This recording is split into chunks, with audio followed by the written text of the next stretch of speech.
Alhamdulillah, syukur kepada Allah Subhanahu wa taala. Ya, malam ini kita melanjutkan tambahan kajian kita yang lalu ya. Masih ada sesuatu yang belum kita selesaikan pembahasannya.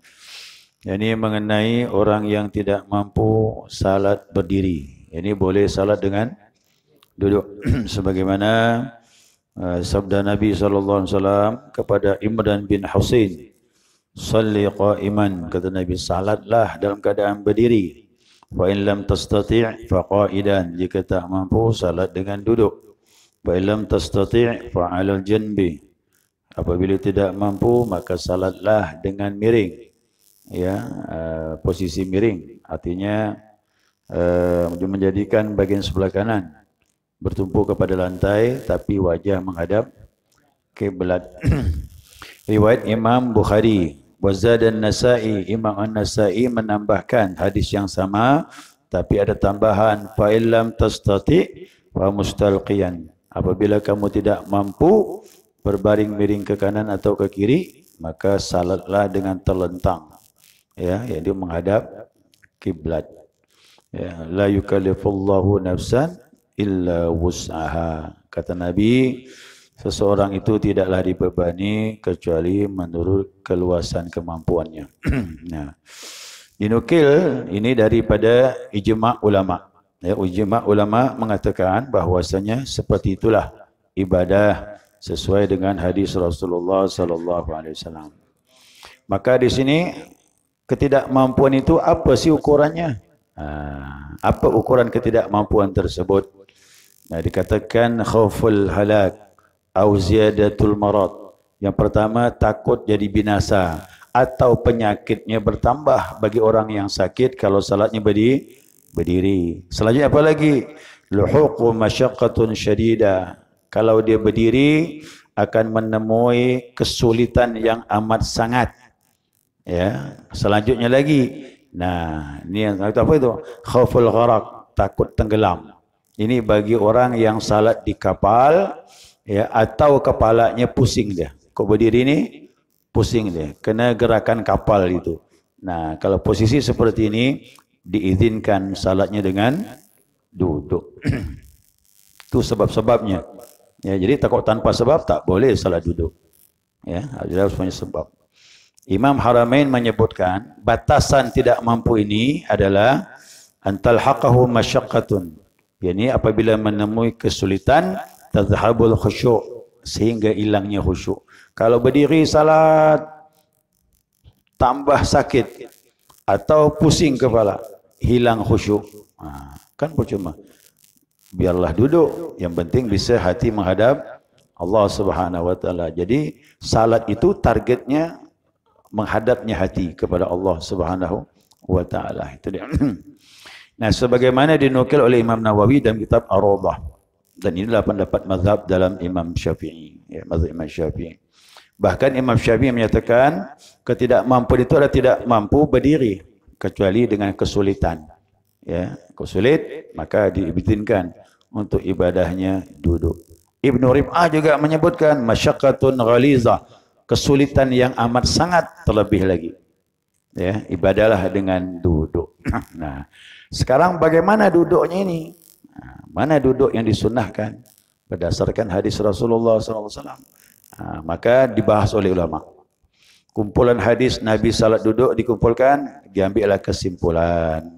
Apa kesimpulannya? Nah, ketahuilah tidak dijelaskan tentang duduknya, namun kaifiatnya boleh. Ya, ikut sunnah. Tapi asalnya yang penting duduk. Duduk itu hukumnya wajib, tetapi caranya sunnah. Sama dengan kita salat waktu duduk tahiyat awal, tahiyat akhir. Nah, duduk, yang penting duduknya boleh, namun caranya sunnah. Mana yang paling afdal? Nah, yang paling afdal adalah ada dua nih ya. Di antara dua ini, dua-duanya sudah bagus. Mana yang paling afdal? Yang pertama, yang terbaik salat duduk itu duduknya duduk iftirash. Ya, duduk iftirash, duduk tahiyat awal. Ya, duduk iftirash, duduk tahiyat awal. Yang kedua, duduk tarabbu'. Duduk tarabbu' itu duduk bersilah. Ya, tarabuk tu bagaimana caranya? Kalau ikut Nabi, Nabi pernah salat tarabuk, duduk bersila. Kaki kanan ke dalam, kaki kiri luar. Lipatkan gitu. Lipatkan kaki kanan ke dalam, kiri di luar. Itu namanya tarabuk. Kalau sebaliknya makruh. Ya, karena Nabi ibadahnya begitu. Makanya segala sesuatu kalau kita ikut Rasulullah SAW, maka fadilahnya ditambah, ya, ditambah oleh Allah Subhanahu Wa Taala. Nah, duduk tarabuk ini ada ulama mengatakan inilah yang paling afdal duduk bersila karena untuk menggantikan berdiri. Kalau duduk iftiras itu sudah masuk dalam bagian salat. Tahiyat awal duduknya iftiras. Duduk di antara dua sujud duduknya iftiras. Duduk bagi orang masbuk yang akan menambah rakaat setelah imam salam duduknya iftiras. Duduk bagi orang yang akan melaksanakan sujud sahwi duduknya. Jadi kalau ini sudah sering dilakukan, maka sebagai pengganti berdiri yang terbaik kata ulama duduk tarabuk, duduk bersila. Ya, duduk bersila. Tapi bagaimana kalau sulit nih? Kalau sulit boleh duduk iftiras. Iftiras pun sulit, boleh duduk tawarruk. Tawarruk pun sulit, duduk di atas kursi. Jadi banyak pilihan. Banyak pilihan. Yang penting salatnya wajib. Nah, ya. Kalau seandainya duduk tidak mampu, nah kata ulama boleh melaksanakannya dengan duduk salat berbaring. Sebagaimana hadis yang pertama kita sebutkan dari Nabi SAW. Namun dibilang janbil aiman alal madhab. Ya. Berbaringnya dengan belikat sebelah kanan. Gini. Ya, tangan lipat begini, kepala menghadap kiblat. Jadi kepalanya sebelah kanan, kaki sebelah kiri. Posisinya begini, seperti mayat. Nah, itulah dia. Ya. Jadi belajar salat begitu, siap-siap jadi mayat. Kan itu latihan. Nah, kalau seandainya pinggang sebelah kanan ini sakit, rubah posisi. Berarti salat di atas pinggang sebelah kiri. Nah, kepalanya sebelah kiri, kaki sebelah kanan. Boleh dua pilihan. Ya, dua pilihan. Yang mana yang lebih enak? Nah, kemudian lagi. Mana tadi itu? Dan ini posisi wajib wajah menghadap kiblat. Jadi seperti mayat. Hati-hati mayatnya jangan terlentang dalam peti. Karena dia wajib, makanya miringkan, diganjal tuh. Ya, yang terbaik itu sebenarnya tidak pakai peti. Itu yang terbaik. Ya, pakai dinding hari-hari tempelkan, dia seolah wajahnya mencium tanah tuh. Ya, lalu kita ditopang dengan kayu papan berapa keping itu supaya tetap posisinya menghadap kiblat, baru masuk tanah. Nah, itu ditanya sama ulama mana yang terbaik, pakai peti ke pakai dinding hari-hari tanah. Yang terbaik tanah, karena tanah ibu. Tanah itu ibu kita ini. Nah, cepat kembali kepada tanah. Itulah Islam. Islam itu mengajarkan itu luar biasa ilmiah. Jadi orang barat banyak masuk Islam gara-gara penelitian. Ya, bagian dia mencari kerak bumi. Akhirnya ketemu ada zat cair dalam tanah itu. Diperiksa zat tersebut sama zat yang ada dalam tubuh manusia. Berarti benarlah Islam. Karena manusia mati ditanam kembali kepada tanah, bukan dibakar.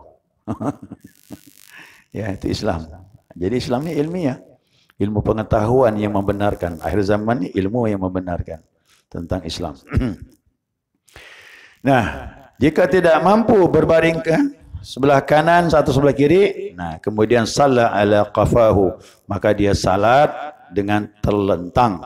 Ya, isyaratlah rukuk dan sujudnya ya dengan menghadap kiblat, isyarat dari kepala. Isyaratnya begini, ini kepala nih. Rukuk, tidak sikit. Sujud lebih kuat lagi ke bawah. Untuk membedakan rukuk dengan sujud. Jadi kepala agak kuat ke bawah. Begitu aja. Ya.